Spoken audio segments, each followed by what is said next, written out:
tous et bienvenue dans cette première vidéo du C'est lundi que lisez-vous que je vais exceptionnellement coupler avec mon compte rendu du challenge à Lille que donc j'ai fait ce week-end. C'était aussi une première pour moi. Je vais commencer avec mes lectures de la semaine. Donc j'ai assez peu lu si on occulte ce week-end et j'ai juste un seul livre à vous présenter, c'est Le Faucheur de Terry Pratchett. Probablement un de mes préférés de Pratchett jusqu'à maintenant, j'en ai pas lu non plus énormément, mais la mort est un de mes personnages préférés, c'est d'ailleurs pour cette raison que j'ai choisi celui-là. Et voir la mort en bleu de travail avec un chapeau de paille en train de faire la moisson avec une faux, croyez-moi, c'est vraiment génial. Du coup, je vous le recommande si vous aimez bien l'univers de Pratchett et que vous n'avez pas encore eu l'occasion de le lire. Donc il s'inscrit dans les annales du Disque Monde et on y trouve un peu de tout. La mort étant congédiée, ça implique différents éléments assez cocasses dans tout le Disque Monde, notamment Ankh-Morpork, vous avez compris. Donc du coup, ça a été vraiment très fun à lire, un bon Pratchett et je vous le conseille. Je vais maintenant passer au livre que j'ai lu pour le challenge à Lille.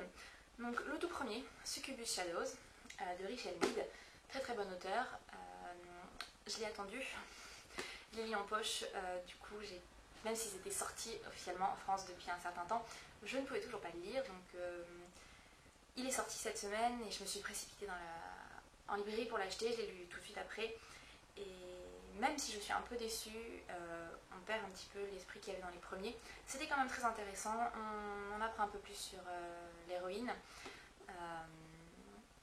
Et un des personnages, je ne vous dirai pas qui parce que ça spoil pour ceux qui n'ont pas vu les premiers, que j'adore, est plus présent dans ce tome-là. Du coup, c'était la grande joie. Et puis voilà, franchement, Richelle Mead, si vous ne connaissez pas, jetez-vous sur ses romans. La série Signe Noir est absolument géniale et Succubus est super aussi. C'est de la bitlite, mais c'est de la très bonne bitlite. J'ai enchaîné avec Peggy Sue et les fantômes de Serge Brussolo. Alors Serge Brussolo est un de mes auteurs favoris, j'aime énormément son univers. Il y a même une époque où je lisais un de ses romans par soir. Et Peggy Sue est un livre jeunesse, puisque c'est à partir de 10 ans.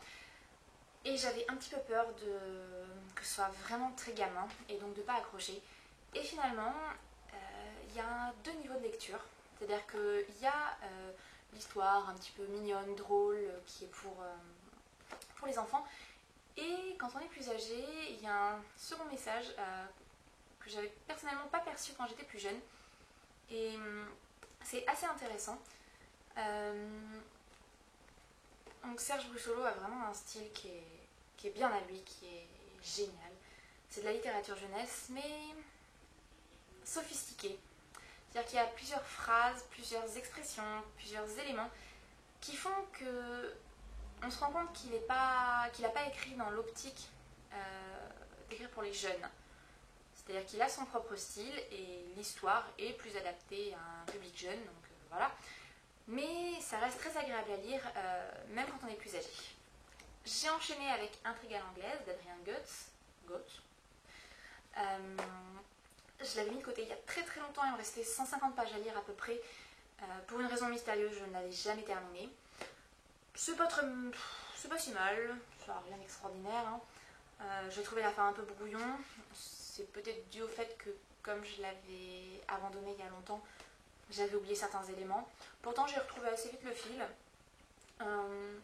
Mais bon, j'ai pas trouvé ça extraordinaire. C'est un genre de polar historique, enfin, pas historique, qui se base sur l'histoire de l'art, tout autour de la tapisserie de Bayeux. Donc, moi qui fais de l'histoire de l'art, c'est typiquement le genre d'intrigue qui pourrait m'intéresser. Mais j'ai pas trouvé ça très bien mené. Ensuite, Narnia. Les Chroniques de Narnia de Lewis. J'ai seulement lu le premier tome. À la base, j'étais partie pour lire l'intégrale ce week-end en me disant que c'était de la littérature jeunesse, que ça irait vite, que vu que le but était de lire 1000 pages, c'était parfait puisque ça en fait 800 ou presque 900. Et finalement, j'ai eu un coup de mou samedi soir, donc j'ai lu que le premier. Très bonne redécouverte. J'avais peur, tout comme pour Peggy Sue, que ce soit vraiment un style enfantin. Et en fait pas du tout, c'est drôle, rafraîchissant et très très agréable à lire. Donc je pense que je terminerai assez rapidement la série. Et peut-être que je ferai une chronique sur de la page à l'écran là-dessus. Parce qu'après tout il y avait plusieurs films qui étaient pas mal. Donc à voir. Mais voilà, Narnia, très bonne redécouverte. Je l'avais déjà relu, enfin déjà lu quand j'étais plus jeune, avant que sortent les films. Et du coup oui, ça a été vraiment agréable de redécouvrir le premier tome, surtout que le premier tome n'a jamais été adapté en film. En même temps, il n'y a pas vraiment de quoi. Du coup voilà, très sympa. Et pour terminer ce week-end, Carte sur table d'Agatha Christie. Je ne l'ai pas terminé pendant le challenge, puisque j'ai atteint les 1000 pages vers 19h et que je commençais à avoir un mal de crâne atroce. Donc je me suis arrêtée là. C'est un Agatha Christie, du coup c'est forcément bien. Je suis une grande fan d'Agatha Christie, j'en ai tout plein derrière là. Et l'intrigue est vraiment sympa, c'est-à-dire que c'est pas un polar de base. Il y a un meurtre évidemment, hein, il y a une enquête avec Poirot. Mais ça se passe dans un cadre très intime, c'est-à-dire que plusieurs personnes sont invitées à un dîner par un personnage un peu étrange, et ce personnage dit à Poirot que plusieurs de ses invités sont des meurtriers qui n'ont jamais été attrapés. Or, il se trouve que pendant le dîner, l'hôte est assassiné, et donc il y a 4 suspects, et l'enquête va tourner autour de ces 4 suspects et des meurtres qu'ils ont commis avant d'arriver à la table de cette personne, et donc éventuellement de l'assassiner. Donc c'est assez intéressant. Vraiment, Agatha Christie, elle me surprend à chaque fois, et elle arrive à faire des intrigues qui sont toutes différentes les unes des autres, et je lis toujours avec beaucoup de plaisir. Mon bilan du challenge à 1000, donc j'en ai déjà fait un compte rendu rapide sur mon blog, du coup je vais pas trop m'étendre. Je voulais juste dire que ça a été une expérience vraiment sympa. J'ai eu un coup de mou samedi soir, du coup je suis pas tout à fait satisfaite de mon parcours. Ça sonne un peu comme une performance sportive, c'est mais oui, je pense franchement que si samedi j'avais été plus en forme, j'aurais peut-être pu finir samedi soir, puisque je me suis quand même couchée à 2h du matin, quelque chose comme ça, mais sans lire beaucoup. J'ai mis très longtemps à lire Narnia, et après j'ai pas eu le courage de me replonger dans Agatha Christie. Du coup, voilà. Après, comme le lendemain, je me suis levée vers midi, à l'aube, donc j'ai repris que vers 14h. Et là, pareil, j'avais un peu mal à la tête, et j'étais obligée d'arrêter à 19h parce que vraiment, j'en pouvais plus. J'avais la tête comme ça, et même le thé et les gâteaux n'y ont rien fait. Donc, mais bon, j'en étais déjà à plus de 1000 pages, du coup, j'avais réussi mon challenge. Et je suis assez fière de moi, quand même. Surtout pour un truc qui est complètement improvisé, parce que j'ai découvert ça vendredi soir et je me suis inscrite samedi. Comme j'avais déjà pas mal lu vendredi soir avec Succubus, ça allait, j'avais quand même... Enfin, j'ai pas commencé vraiment juste samedi, mais du coup c'était vraiment fun. Les discussions sur le groupe Facebook où tout le monde s'encourageait et donnait son avis, présentait des livres, c'était vachement sympa. Du coup j'ai vraiment hâte qu'il y en ait d'autres, hein, surtout que ça permet de bien avancer dans la pile à lire, parce que Goethe et Pegasus, c'était vraiment 2 livres qu'il fallait que je lise, que je termine, et que je repoussais. Donc du coup, là c'était vraiment l'occasion. Donc vraiment une très bonne expérience. Merci beaucoup à l'organisatrice d'avoir permis ça, et j'espère qu'il y en aura d'autres bientôt. Après minuit, étrangement, je m'y suis remise. J'ai terminé Carte sur table d'Agatha Christie, donc. Et j'ai également lu une nouvelle d'Oscar Wilde qui s'appelle Le prêtre et l'acolyte, si je ne me trompe pas. Une histoire d'amour entre un prêtre et son jeune servant de messe.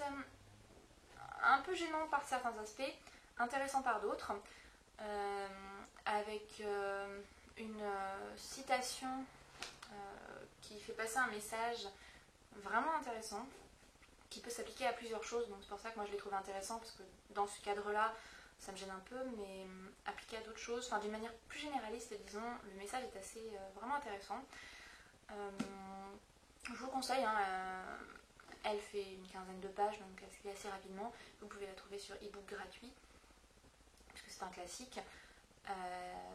Et voilà, donc une lecture courte mais intense. Et voilà, donc maintenant niveau lecture en cours, j'ai commencé le deuxième roman de ce volume, puisque c'est la collection Françoisière, donc il y a deux romans par volume. Et donc c'est La troisième fille, j'en ai lu une vingtaine de pages, trop peu pour dire ce que j'en pense, surtout qu'il n'y a pas encore eu de meurtre, donc pour le moment je ne sais pas trop, donc je vous dirai ça assez vite. Et pour la lecture de la semaine, qui est plus ou moins une lecture en cours, je triche un peu, Léo de Hurlevent, d'Émilie Brontë, je ne sais pas trop comment ça se prononce. Donc je l'ai commencé cette semaine, j'ai lu une vingtaine de pages, j'accroche pas trop pour le moment, c'est pas du tout mon style de roman, mais c'est un classique, je me suis dit qu'il fallait vraiment que je me remette au classique, donc je vais m'accrocher, je vais essayer de le terminer cette semaine, mais vraiment je garantis rien parce que pour le moment j'accroche pas. Après j'ai lu que 20 pages, donc peut-être que par la suite c'est plus intéressant. Mais voilà, mais niveau style c'est vraiment sympa, donc je vais essayer de m'accrocher et j'y arriverai, on y croit.